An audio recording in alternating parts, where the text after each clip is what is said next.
చార్ధామ్ యాత్రలో భాగంగా కేదార్నాథ్ ధామ్లో ఏర్పాట్లు ముమ్మరంగా జరుగుతున్నాయి. ఆలయాన్ని పూలతో సర్వాంగ సుందరంగా అలంకరిస్తున్నారు. ఇక బద్రీనాథ్ ఆలయాన్ని మే 4 నుంచి భక్తుల కోసం తెరవనున్నారు.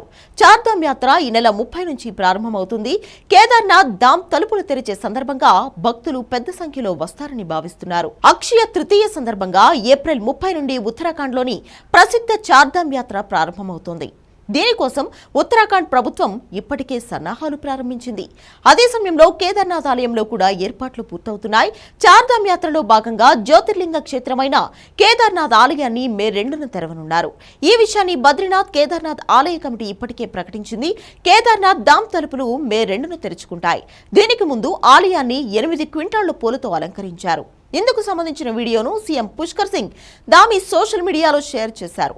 చార్ధామ్ యాత్రలో భాగంగా కేదార్నాథ్ ధామ్లో ఏర్పాట్లు ముమ్మరంగా జరుగుతున్నాయి. ఆలయాన్ని పూలతో సర్వాంగ సుందరంగా అలంకరిస్తున్నారు. ఇక బద్రీనాథ్ ఆలయాన్ని మే 4 నుంచి భక్తుల కోసం తెరవనున్నారు. చార్ధామ్ యాత్ర అంటే భక్తులలో కూడా ఉత్సాహం ఉంటుంది.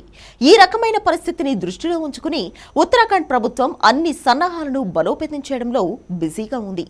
ఏటా దేశంలోని వివిధ ప్రాంతాల నుంచి లక్షల మంది భక్తులు కేదార్నాథ్కు చేరుకుని పరమేశ్వరుని దర్శించుకుని ప్రత్యేక పూజలు చేస్తుంటారు.